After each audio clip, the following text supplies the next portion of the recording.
He was first sworn into office only a year ago, and with his party in charge of the Senate, he has been given a major assignment, chairing the State Government Innovation and Veterans Budget and Policy Committee, and he now joins us. Senator Mike Parry, welcome. Thank you. It's great to be here.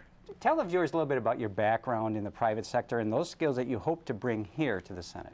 Well, I think really through my management of a group of different radio stations, I was able to, over the course of time, streamline the operations, make them more efficient, to bring in new IT ideas as you know, the communication world has changed so much, and I believe I'll bring that to the table.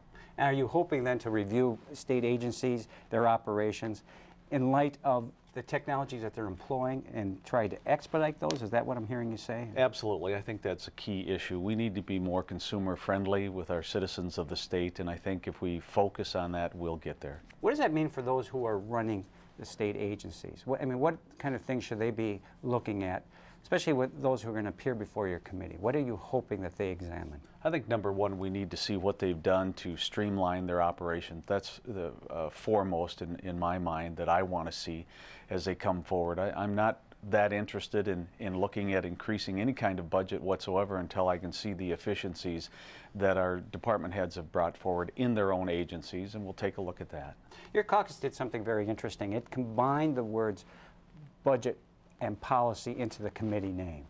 So that means you're going to look at the policy, you determine funding. Mm-hmm. How are you going to approach that process? I think you take a look at everything. You know, you have to see where we're going with the policy and what the policy really is intending on doing, and then you take a look at how that budget matches that policy. And I think once you bring those two together, you've got a pretty good roadmap for the direction that we would like to take it. As you look on a global view, what are you hoping that you can accomplish during your tenure as chair when you look at the state agency services? Well, I think again, we need to streamline this. In the private sector, we do it every day. And I think government has to take the initiative to follow the lead of our private sector. And if we can streamline agencies, if we can put them together even, to make it a better agency for the citizens of this state to move us forward in a prosperous way, that's what we have to take a look at. And that's what I hope to achieve. Are you hoping to have fewer agencies, for example? If through studies it's determined that we can provide the same service with fewer agencies, then that's the direction we need to go. One of the areas that you'll be examining is public radio, public television. Will public efforts continue in those areas? That's yet to be seen. You know, I believe that there's a need at this point in time, but I think we have to take a look at them as well.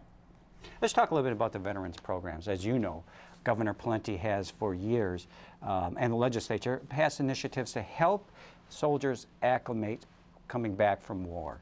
They have services to get them into employment and to education quickly. What efforts will you continue pursuing? Well, I think first and foremost right now, I've already visited 2 of our veterans' homes, and I plan on visiting all 5 of those before the session begins. But yes, I want to see that continue. I know I've worked with Reggie Woods and I've talked with Gil, our Deputy Commissioner, already. I've had some ideas, even in my very first session, the first part of this year, in trying to help veterans in a way, not only those returning, but some of those that we have that are 80, 85-year-old, and keeping them at home for their medical needs. And so, yeah, there's going to be a pretty good focus on that. You know, I'm in tune with that.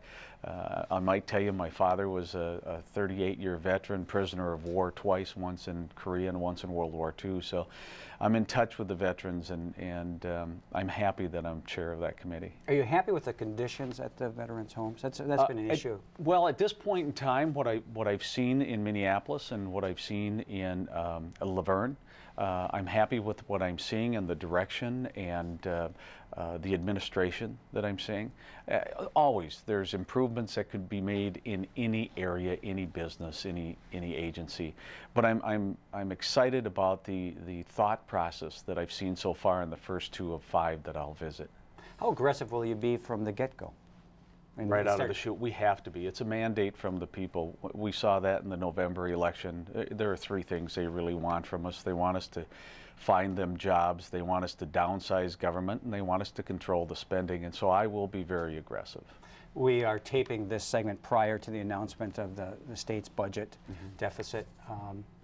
Any fears? I mean, that's a huge task when we're facing an enormous deficit that you are in.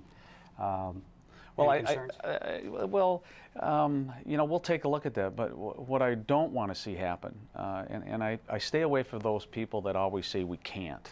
You know, when I hear people say we can't balance the budget unless we raise taxes, I don't even want to talk to them, because can't is not in my vocabulary, never has been through my entire life. We will find a way to make the best efforts to balance this budget without affecting the true needs of the people we serve. Mike Parry, we enjoy talking with you, and we hope to talk to you this session as well. Thank you very much.